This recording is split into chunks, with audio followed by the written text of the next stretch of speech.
The Journey of the Phoenix.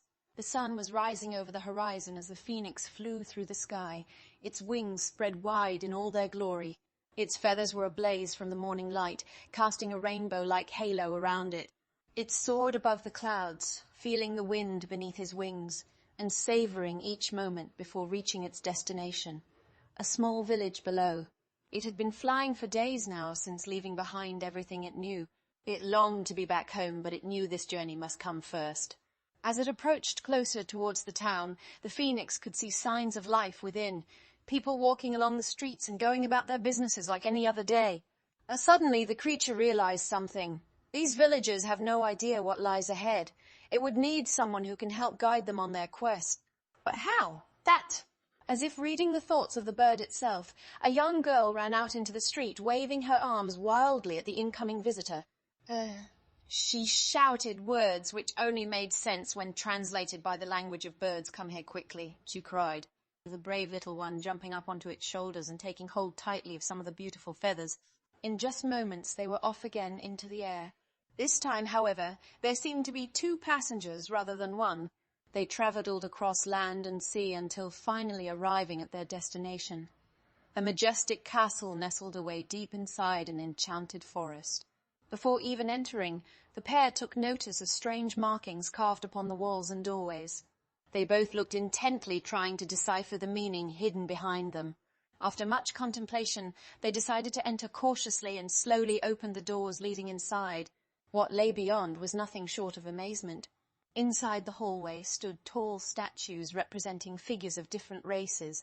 Each statue wore armor of various designs and colors. At the end of the hall sat a large throne decorated intricately with precious jewels. On top of it was seated a mysterious figure clad entirely in black robes. He raised his hand toward the duo, signalizing he saw them approach. Without hesitation he spoke, saying, "Welcome, travelers." "I am known as Lord Dracos," said the man in a gentle yet powerful voice. "You are welcome guests to my kingdom," his eyes sparkling with curiosity. With every word spoken, his presence grew stronger and stronger, making sure everyone felt safe under his protection. He continued to explain, "This world you find yourself in has become corrupted. Forces darker than ever lurking beneath the surface, waiting patiently for the right opportunity. You shall embark on a great mission to restore peace and balance throughout the realm once again. I will grant you the power necessary for your success and protective shield against evil forces seeking to destroy us." Lord Dracos paused briefly, allowing those present to take in his message carefully. When he resumed speaking, his tone became serious and determined. "Now listen closely," he began. "There are 5 sacred keys scattered throughout our realm, hidden amongst ancient ruins, dangerous labyrinths, and forgotten tombs. If found, each key unlocks the secrets of another dimension where magical artifacts await. These items possess immense powers capable of turning the tide of battle in favor of goodness." After finishing his speech, he offered his hands towards the young girl standing next to him. She reached forward gingerly and accepted his offer, holding onto the paw softly as if receiving a blessing. Finally, the old lord turned his attention to the mighty winged warrior beside her. "And lastly," he said, "I ask of thee, courageous fighter, join me on this noble crusade. Your strength and bravery shall serve well in helping achieve victory." Without hesitating, the fiery creature bowed down low, showing respect to the wise king and acceptance of the challenge presented. And thus begins the grand adventure. The two set off immediately, heading northwards towards the mountains, guided by the map given to them by Lord Dracos. Along the way, they met several friendly faces willing to share stories and tales of distant lands far away from civilization. But not all encounters were pleasant ones, though.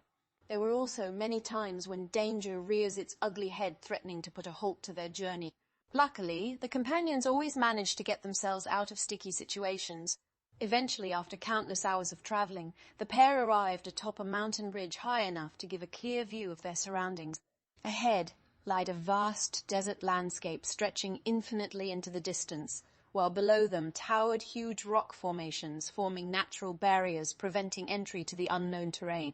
Their hearts sank, knowing full well that crossing such a treacherous path won't be easy.